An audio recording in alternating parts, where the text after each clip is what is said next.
ever have those thoughts? You make it look so easy. I can assure you people are looking from the outside and thinking, she's got this going on. Don't tell me we have to accept healthcare the way that it is. The status quo has never served women. In fact, it's killing women. Right now, midlife women's health is such a hot topic. Where would you like me to start? Where Exactly. would you like me to start? Not enough female leadership, not enough funding, not enough data. So many roadblocks. I am so excited that I finally see women using appropriate language because they have been given the tools. Welcome back to Her Time, Her Health with me, your host, Dr. Gila. And today I have the honor of having Dr. Somi Javaid back with me for our second conversation. I'm so happy to have you here today. Oh my God, I'm so excited to be here with you in person. This is amazing. Yeah, it's a different experience this time. We're doing it live in person before a big weekend that we have together.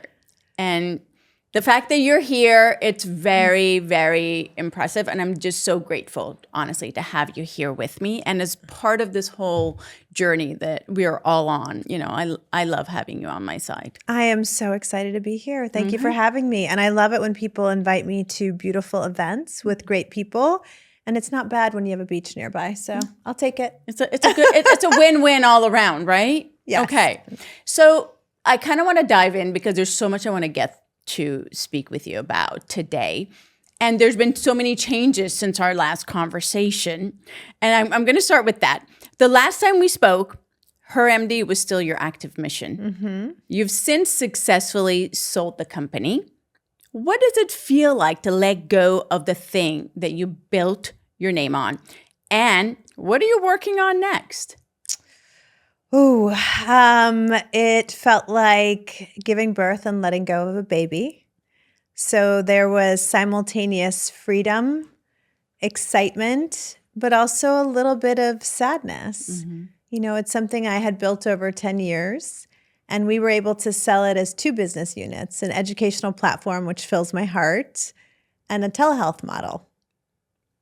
So what am I doing now? Using my voice to podcast, to advocate, to educate, to write a book, and to take some stages. So that's what I'm doing right now. Okay, amazing, because we need people like you out there, trailblazers, right?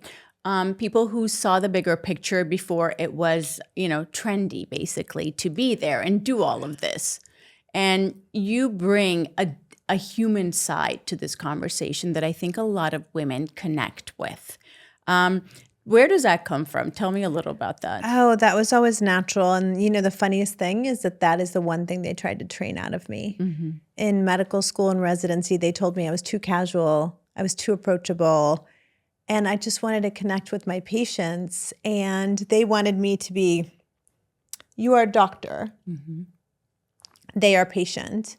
And when you nearly lose your mother when she's only 45, I think your humanity remains. And so for me, that ended up being my greatest gift. Yeah. And that is your biggest asset because we connect with you on such a deeper level. And, I hadn't even met you before. And it felt like we knew each other for years. And then since then, we've built a relationship where, I really look up to you as a mentor and a guide on this path, honestly. Thank you for saying that. I was in an event and a woman came up to me and she was like, "You're a legend, like you're the OG." And I was like, "Oh God." And she could see from my face. And I was like, and she goes, "You think I'm calling you old?" And I go, "That's what it felt like." She goes, "That's not what I meant." She's like, "You've paved the way. There's so many conversations. Like I'm so inspired by you." And I always get so humbled when people say that. So I appreciate that so much. Thank you. Absolutely. You've done things that no one else really would have done as a physician, a female founder physician. You've raised capital as part of the 0.4% of women of color who secure venture funding. Yeah. Scaled across multiple states and got to a successful exit. What's the lesson from that arc you'd hand to the next founder walking into those rooms? Oh my God. It's going to be the opposite advice. So I raised 40 million and I would say self-fund as long as you can and be as scrappy as you can and pick your investors with the same level that you would pick a life partner. Because that's what they are. They are life partners. Right. But stay scrappy, stay lean, and stay in control as long as you can. Because nobody knows your business, your practice, your patients better than you do. And do you think at any point were you willing to just be like, I'm done with all of this. I'm not doing this. This is too much. Or did you ever have those thoughts? You make it look so easy. And so, I can assure you people are looking from the outside and thinking, she's got this going on. So what's the magic trick? What's the secret? But I know there are ups and downs. So what were some of those challenges that you had to overcome? Oh, so many challenges. Fundraising itself, trying to get money for women's sexual health from a bunch of men, because VCs are mostly white men, trying to get them to lock on to stories, trying to get them to understand what it's like to be a provider. We've all seen this happening on The Pit, and now people are understanding what it's really like and the depth of breadth of what we carry, and trying to get them to lock on to what is going on in the operating room and the clinical room, and translating that in a language that they can understand in the boardroom. And so that's what I did really, really well. Stories with data behind it. And that's what got the checks. The dichotomy of my life was sometimes insane. That song by Taylor Swift, I Can Do It With a Broken Heart. So I'm out there winning on social media and getting the checks and opening clinics and cutting ribbons. And sometimes I was in the depths of despair because I knew we only had 9 months of runway, and I was going to have to get right back out there and raise again. Yeah, I can only imagine the feelings that you had going through your mind, right? Because we set these expectations for ourselves. Oh, yeah. Right? High achieving women, right? You are the definition of that, where you saw a bigger picture. You wanted to do more than just be a doctor. Oh, yeah. And I think those were gifts given to me from the universe, the challenges. So I've learned so much more from my failures than my successes. But, my mom nearly dying is what pushed me into women's health. And then when I saw women from 35 states and 3 countries coming to HerMD, I was like, oh, why are they coming to me? Let me take this to them. So then I went and fundraised. So every single time, and then when I had the opportunity to exit to get to national scale, because that's what I really wanted, then I sold the company. And when I saw the educational gap, I first created a platform to train my own providers. But then I saw it nationwide. You know this, one of us for every 32,000 patients. So then I sold that platform. So everything that has come before me, you and I are surgeons. We're problem solvers, right? So I was like, I can fix this. Don't tell me there's no data. I'll give you data. Don't tell me that we have to accept healthcare the way that it is. The status quo has never served women. In fact, it's killing women. So I was out to, listen, I love glass slippers. I love shiny things, but I was out there to shatter glass ceilings. Right. And you did that. You did that with a bang. And I did. So many women are benefiting from the platforms you've built and created. Sometimes, though, it's hard to see. And that's the other advice I have is that you're climbing this mountain. And I love to hike. I'm an avid hiker. And a lot of times when I'm hiking, I'll stop and I'll appreciate the view. I think that's the other piece of advice is sometimes you can slow down. And it's okay, because to build something worthwhile, sometimes it is a little bit slower. But in this day and age of instantaneous, everything happening, instant gratification, we want to do everything yesterday. Yeah, but build with intention. I think that's the big takeaway. I love that word, intention, and I think before, when we were in our, doctor era, I call it, we were so content to keep go. We were like go, right? So the OR, the labor floor, this, that, the clinic. And now it's different. We're looking at it from a different lens, a different perspective. And that intention goes a long way.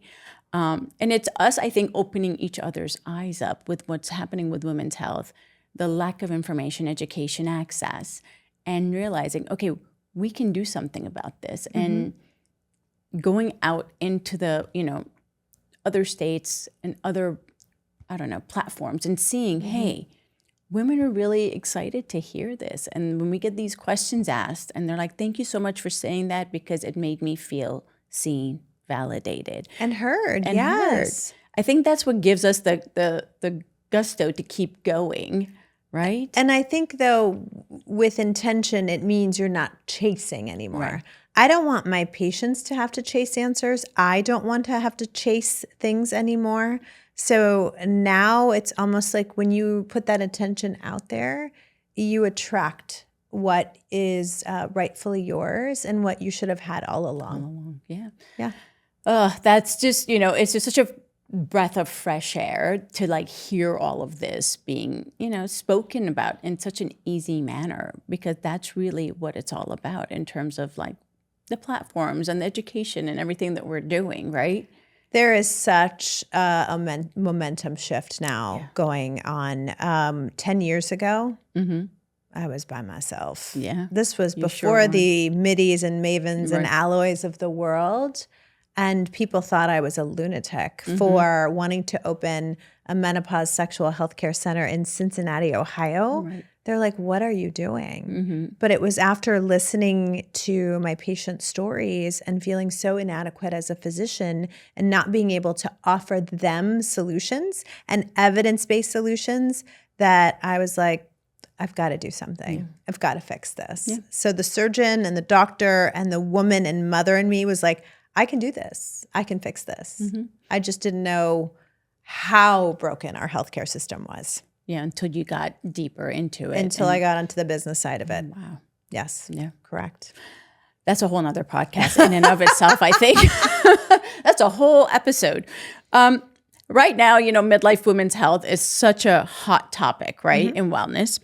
As a clinician who was in this space long before anyone else, what's the difference between a movement and a moment in your mind? I felt like before it was women siloed in their rooms with doctors who were also not out there and didn't have platforms.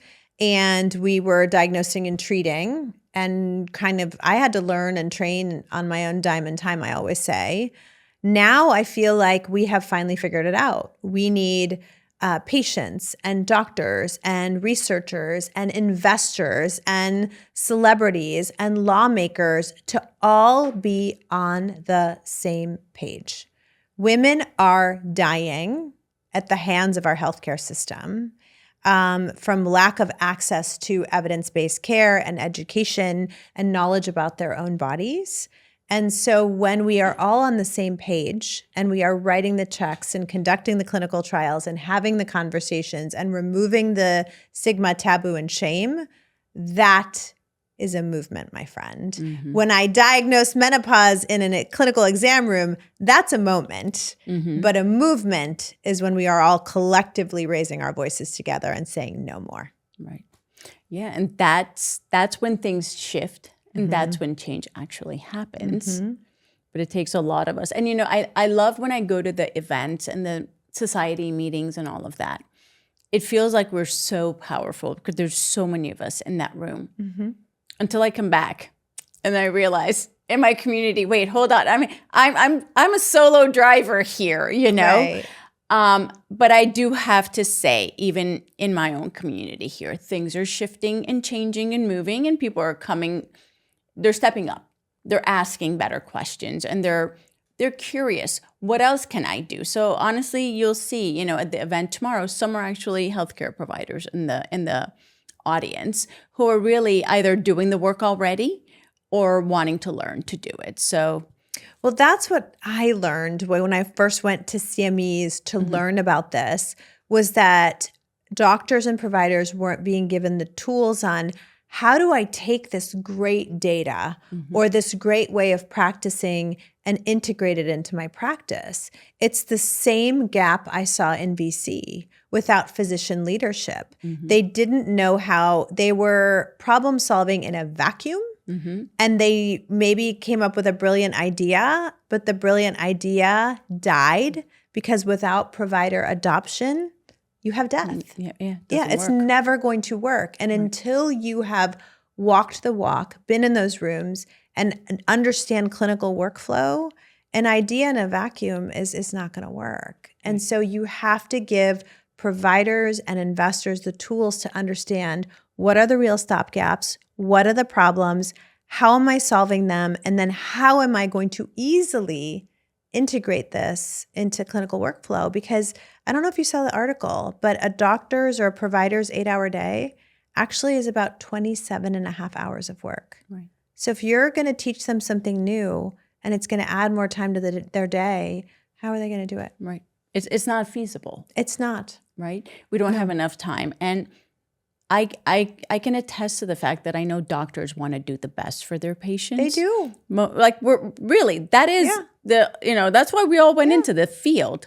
But when you're not given the tools and you're kind of handcuffed by laws and insurance and things like that, there's only so much you can do before burnout sets in. And that's when you're like, I can't do this anymore. That's why the average female provider, despite our outcomes, either goes part-time or leaves 6 years after we're done. Yeah. Think about that. That's how much money and time and effort and mission you have spent to train. Right. And it's your identity. And 6 years in, we're burning out and breaking. Right. And how are we supposed to heal other people if we're not healing our healers? And so that's what I said. I discovered so much underneath when I actually looked underneath the hood of what's going on in this healthcare system right now. Yeah. Thank God for people like you to look under the hood. Otherwise, we would still be here, fighting the fight on our own or not even realizing. I think a lot of times women don't even realize they're being burnt out. Like they're getting to that point. I think you just go because you're just taught go, go, go. Oh, I had a non-physician partner, co-founder, send me the signs of burnout. And she was like, you think you're here? And I went, I have every single symptom, but I just wanted to keep giving to my patients, to my providers, because everyone was so excited about what we were doing. We would open a HerMD location and hundreds of women would line up to come in. They were that, I don't want to use the word desperate, but that in need of that type of healthcare and education. And we were opening in tier 2 markets and seeing this almost frenzied response to a doctor's office. Yeah. For sure. Talk to me about sexual health as a vital sign. Like the way we talk about it and not the way it's portrayed as Well, at least for me in OBGYN training, I learned about 3 categories of sexual health care. I learned about fertility, I learned about contraception, and I learned how to treat an infection. I never learned about female satisfaction, orgasm, arousal, pleasure, desire, none of it. None of what we learn are the domains of sexuality for those of us who practice. Currently in this country, 9 out of every 10 cancer patients that are female struggle with some type of sexual health issue.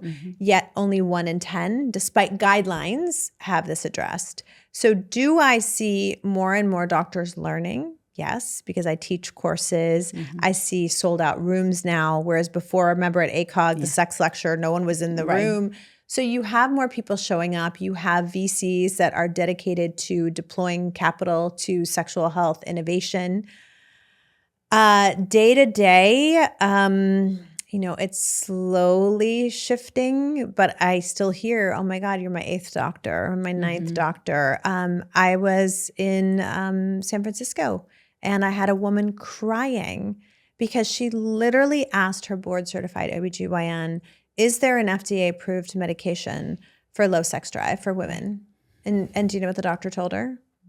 No such thing exists. Right. And you and I both know that there are 2 For those of you listening, Addie and Vyleesi, and they both work differently. They're non-hormonal. They work on neurochemistry. One's an on-demand, Vyleesi, and Addie is, you take it every night. But they had no idea. Right. But they all knew what Viagra was. Yeah, and that's the other gap, right? The sexual health gap in our healthcare system. Huge. Yes, we all know we treated erectile dysfunction as a national emergency. Right. We even renamed it gentler, kinder words. It was impotence before, which I hate that word too. And now it's simply known as ED. Access is so easy. A gentleman can fill out a form and it can be shipped to his home. When Addie first came out, do you remember you had to sign a contract saying the clinical providers had to undergo a specialized training. Right. You had to sign a contract as a patient saying you would not drink alcohol at all. That has since been removed. And you had to sometimes go to marriage counseling and fail it. I'm like, at that point, why do you need the sexual health care drug if you failed the marriage counseling? Right. I'm assuming the relationship is done. Yeah. Or you had some insurance companies were forcing women to see a psychiatrist. Yeah. So roadblocks. Roadblock after, and it took 6 years to get the medicine FDA approved. Right.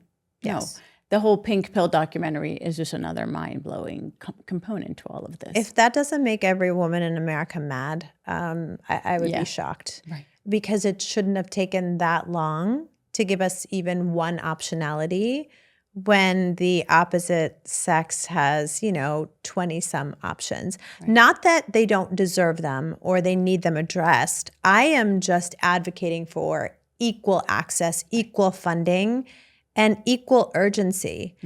Think about it, Dr. Gila. We let women walk around with brain fog, frozen shoulder, weight gain, hot flashes, insomnia, dry vaginas, urinary tract infections, and low libido for 2 decades. Right. Viagra took 6 months. The discrepancy, the gender gap, it blows my mind. Right. And anyone listening or watching this, they should be able to understand. This is not a, one deserves more than the other. It's let's just make it the same across the board. And equalize it, everything.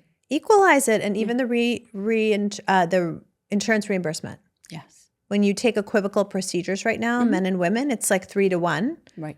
That is going to then make a provider want to see more male patients than female patients because they have to pay the bills. And so this is what I mean. When you get under the hood, people are like, why is healthcare the way that it is? Right, exactly. How much time do you have? Where would you like me to start? Where would you like me to start? Not enough female leadership, not enough funding, not enough data. So many roadblocks. And this year we finally just accurately have the right anatomy for the clitoris, the sole organ dedicated to pleasure. Right. Yeah. You and I are both board certified OBGYNs. I didn't learn clitoral anatomy until later. That's crazy to me. You should have been part of our regular training. And we're surgeons and we're operating on that part of the body. It blows my mind. Yes. There we go. We both said it at the same time. Yeah. Blown. Mind blown. Okay. I'm going to shift gears a little bit. Okay. Let's do it. To your podcast Disruptor. Yes. I'm so proud to have been a guest on your show. Loved having you. Thank you for having me. You just had a nomination for a Webby and you won. I won. In your category. What have your guests taught you that your patients hadn't? I always knew that storytelling was profound, but my guests taught me, I thought being in traditional healthcare, that VC and or PE was going to be the savior for healthcare. I really did. It's why I raised all the capital, and then I realized it's not. Not for healthcare services. For data and innovation, yes, but the pressure on the return on investment is so high that it actually is going to be all of us together, including the hospital systems that do move at a slower pace, but they already have all that infrastructure in place. They have great insurance rates. They have the MRIs and the CT scanners. They already have all that.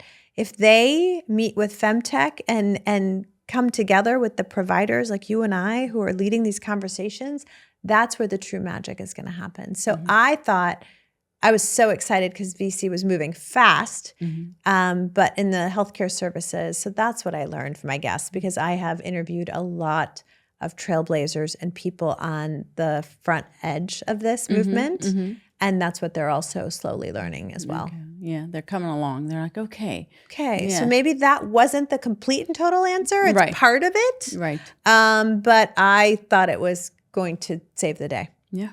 We both left traditional medicine, right, to build something different, something of our own. And we both know what that cost. What's the part of the trailblazer story no one actually wants to put on a panel or talk about? Oh, how lonely it can be. Yeah, how isolating it can be, because you don't fit in necessarily maybe with your peers who are very happy to clock in and clock out and just, collect a paycheck and take the safe road because maybe they have to, or maybe that's how they were trained. And then with my founder community, who I loved because we're all dreamers, a lot of times I was the only MD in the room. So I had to learn their vocabulary and they had to learn mine. But leadership can sometimes, it's amazing and fantastic, and but it can be one of the loneliest places in the world, because who do you go to? Your board? No, they want to hear success. You can't go to your team. They're looking to you for leadership and inspiration. You can't tell your patients how broken the system is. You're trying to help them and wipe their tears. And you don't want to, I have an incredible family and incredible team and group of friends, but who sometimes they don't understand. So who can you really talk to? So I found a group of founders and we supported each other, and we had a safe space where we could talk about ideas and what was working and what wasn't working, and really helped each other. And so really took a team approach, just like I do as a doctor when you're trying to treat a patient. Yeah. What are you excited about? What are you looking forward to? And then let's say next 6 months to a year. I am so excited that I finally see women using the appropriate language because they have been given the tools. I am excited that we are seeing rates of hormone therapy increase, because I'm all about preventing disease rather than chasing it. And I'm excited about all the femtech and innovation that is occurring, that is allowing women to take bodily autonomy and ownership of their healthcare and to be true partners in their healthcare. I feel like we're moving away from the decade where it was doctor telling you about your healthcare, and now you're a true CEO of your own healthcare and becoming a partner with your healthcare provider. Yes. To take care of yourself, And that way you're asking the right questions, you're advocating, and you're getting the actual care you need and deserve, right? Yeah. You didn't ask me one of the tough questions I was expecting. Oh, yeah? Yeah. Like, so what was my biggest regret, or what I would tell another founder? Tell me. Never give up your CEO seat. Never. Because nobody knows your business better than you do. And I didn't know what I was giving up when I gave up that CEO seat and became CMO, because I was like, I'm done. Like, I've grown the business to where I need to. Like, I'm happy to be CMO because we don't have org structures in clinical medicine. So I didn't know what I was giving up. So you founders out there, stay in that CEO seat, stay self-funded as long as you can, be in control as long as you can, and grow your baby with your mission and your vision and your voice. That's my advice. Well, that is amazing advice. Thank you so much for being with me today. And thank you for being here today. Honestly, this was really a pleasure to have you. Thank you. And congratulations on everything that you are doing. Thank you.